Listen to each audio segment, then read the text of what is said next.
Before I begin, I just wanted to shout out a friend and fellow content creator, Cabby Pernicus, for crocheting me this little Bill cipher. It's both adorable and terrifying. She did a fantastic job with this. He kind of just sits on my desk plotting his return into our realm. But yeah, thank you to Cabby Pernicus for making him for me. Go subscribe to her channel because she is genuinely the best creator on this entire website.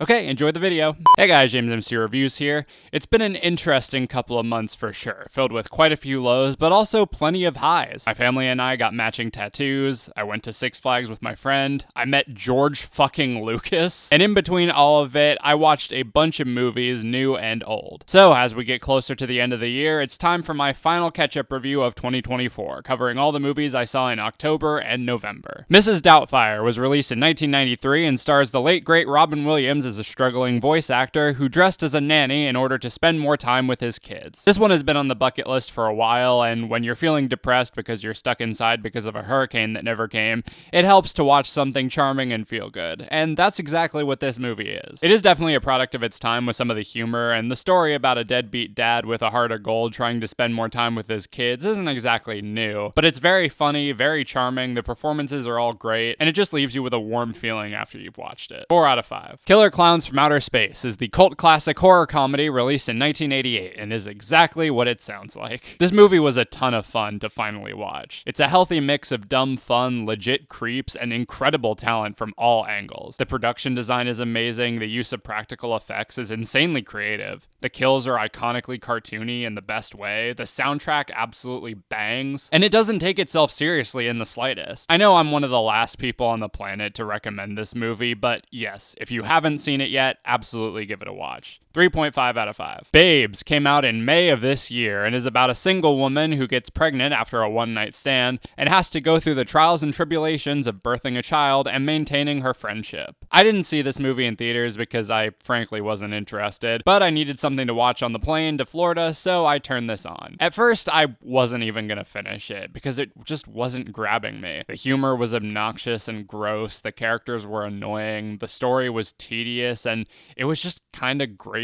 But someone on my letterbox encouraged me to finish it because it did apparently get better, so I gave it another try. And while I still didn't really like it, there were some things toward the end that I could kind of appreciate. The movie does have a bit of heart and genuine emotion when tackling themes such as motherhood, responsibility, and codependency. And if you can get past all the bullshit in the first 2 acts, I can see people resonating with this movie. I can't say I enjoyed it, but I am glad I at least finished it. 2.5 out of 5. Office Space was released in 1999 and is about a guy who is disillusioned and fed up with his job and decides, you know what, fuck it, I'm not coming into work today. This was another movie I watched on the plane ride back from Florida, and it was a lot of fun. It was a lot like American Beauty, only not as creepy and pretentious. It followed the same theme of a guy taking control over his own life and rebelling against the mundane system that is constantly screwing him over. I like that he kind of inadvertently starts a movement at his job. I think it's funny that some of the corporate bigwigs actually respect his honesty. And I do like when the shit does start to hit the fan,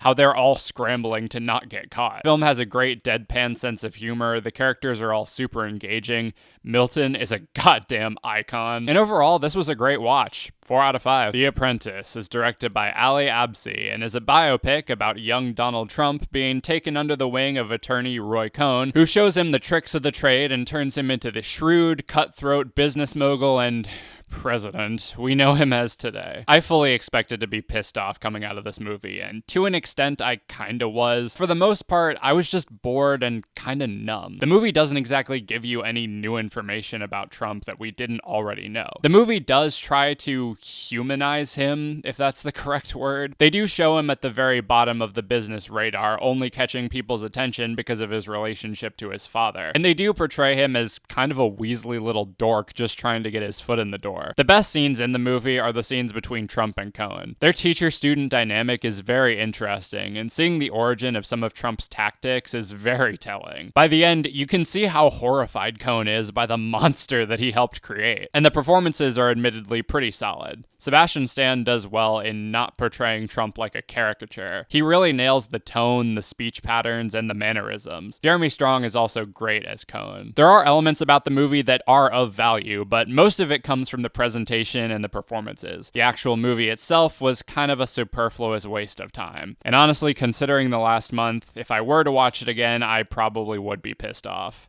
2.5 out of 5. Saturday Night is directed by Jason Reitman and is a biopic about the hectic countdown to the first airing of Saturday Night Live. I'm not necessarily an SNL historian, so I can't speak to how accurate this was, but from an entertainment perspective, this movie was a blast. I love that the movie mostly takes place in real time. I love how it's shot and how it feels very claustrophobic and chaotic. I love all the little sidebar stories like the writing staff bullying Jim Henson and the producers trying to wrangle John Belushi to sign his contract. The music is super energetic, the pacing is breakneck but never feels tiring. The cast all does great, with the highlights being Jim Henson and Chevy Chase. I'd definitely say check this out, even if you're not an SNL fan. I'd give it a 4 out of 5. Megalopolis is Francis Ford Coppola's overly ambitious, self-financed passion project about two politicians fighting over the direction to take future Rome and the backstabbing and business deals that get in each other's way. I can understand why this movie has gotten so many mixed reactions, and I can understand all of them, both positive and negative. Me personally, I had no clue what to make of this when I came out of it. The story was all over the place, the dialogue felt like it was ripped straight out of the Star Wars prequels. The look of the film is overly stylized, and the effects range from decent to hilariously awful. The actors are the ones who are wasted the most, because they're clearly trying, but they cannot get over the hurdle of how lame the dialogue is. And while I was expecting the movie to be enjoyable and how bad it was, which to an extent it kinda was, I ended up just being really bored throughout most of it. 2.5 out of 5. Smile 2 is the sequel to Smile and is once again directed by Parker Finn. I remember thinking the first movie was alright, but I wasn't exactly demanding a sequel. But after watching it, it was much better than the first one. It manages to take everything that worked about the first film and make it better. The film is better paced, it's more visually interesting, the story is more compelling as it tackles things like the price of celebrity, substance abuse, and trauma, all within the confines of a supernatural force taking over your life. And all of this is being elevated by an incredible performance from Naomi Scott. She captures the fear, the intensity, the drama perfectly. She can sing like it's nobody's business, and she can down a bottle of Voss water like a fucking champ. I was very pleasantly surprised by this movie. 4 out of 5. We Live in Time stars Andrew Garfield and Florence Pugh and follows an up-and-coming chef and a recent divorcee meeting and falling in love, experiencing all the trials and tribulations that come with it. This was a very sweet movie. The two leads are fantastic together, seeing them develop as a couple and as people is really engaging. The out-of-order storytelling doesn't feel forced, and the emotional moments don't feel manipulative. Everything feels genuine. 3.5 out of 5. Honora is directed by Sean Baker and stars Mikey Madison as a sex worker who gets swept up by the son of a rich oligarch into a shotgun marriage. But when word gets back to his family, they try like hell to get it annulled. This movie was really good. I like that each act kind of felt like a different type of movie. The first act being a coming-of-age Cinderella story, the second act being a screwball comedy, and the third act being a drama. All these different tones gel really well together and make for a very entertaining and very real story. It's shot very strikingly, the performances across the board are fantastic. I'd highly recommend this. 4 out of 5. Here is the newest film from Robert Zemeckis and shows the passage of time from the single perspective of one room.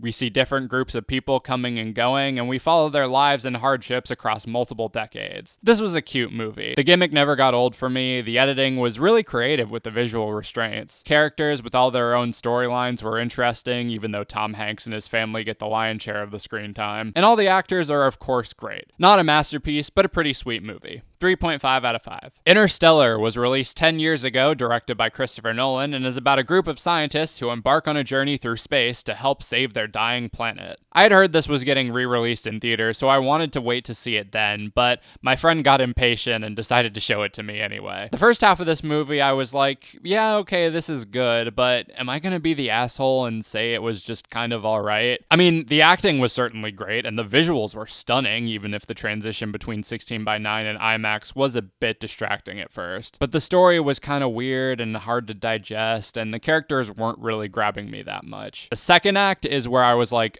damn, this is good. The movie switches gears from mainly focusing on the science of the story to bringing the humanity to the forefront. It gets really bleak in certain parts, and you do start to feel for these characters.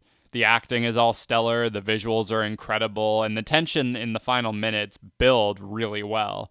It definitely takes a minute, but it gets there in the end. 4 out of 5. The Wizard of Oz was released in 1939 and is about a girl from Kansas who gets swept away in a tornado and transported to the magical land of Oz. Now she must journey to the Emerald City to see the wizard and ask for a way home. Originally, I watched this for a bucket list video to prepare for Wicked, but I didn't like how it turned out and didn't want to reshoot it, so I decided to squeeze it in here. But I mean, what else can I say? This movie's a classic. It's whimsical and fun while retaining a dark edge to it. The technical feats this movie achieved in production design, effects, and color are still impressive to this day. The songs are all mostly iconic, the characters are all larger than life, and the flying monkeys are still terrifying. I will say watching this movie with Wicked in mind kind of adds an underlying layer of tragedy for the witch, since I'm pretty sure they're implying that her sister in the wheelchair is the Witch of the East, which means we will probably end up seeing her death in part 2.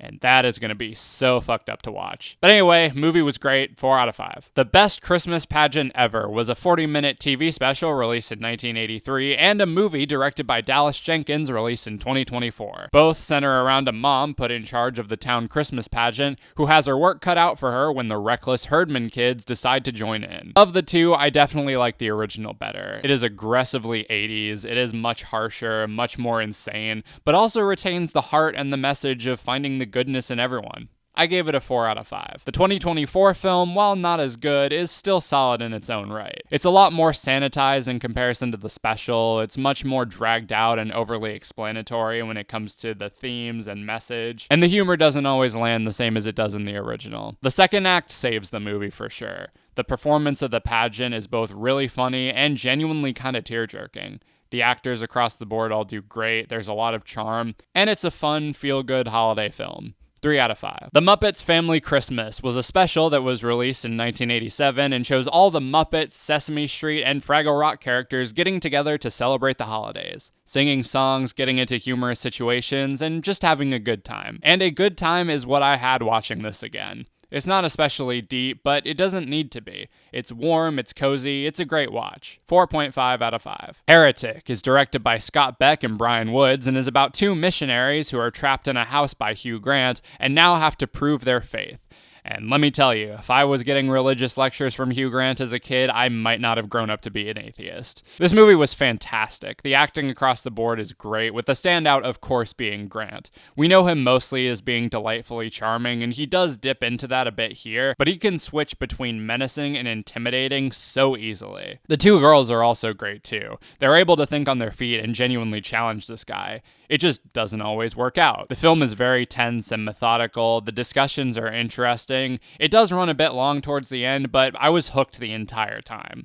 4.5 out of 5. Red One stars Dwayne Johnson and Chris Evans and is about the head of North Pole Security and the most notorious bounty hunter having to work together to save Santa after he's been kidnapped. This movie was torn apart by critics, and yeah, it's pretty dumb, but I kinda had fun with it. In terms of over-the-top Christmas-themed action movies, I think Violent Night is objectively better, but this one was entertaining in just how stupid it was. The effects were terrible, the dialogue was corny, the look of the North Pole would be kinda cool had Arthur Christmas not done it 10 times better, and the dynamic between Johnson and Evans is the typical begrudging partner dynamic. It's not a good movie, but it gave us a good laugh. 3.5 out of 5. And that does it for this video. Thank you guys for watching. Let me know in the comments what you've been watching the last 2 months, and stay tuned for more videos coming soon.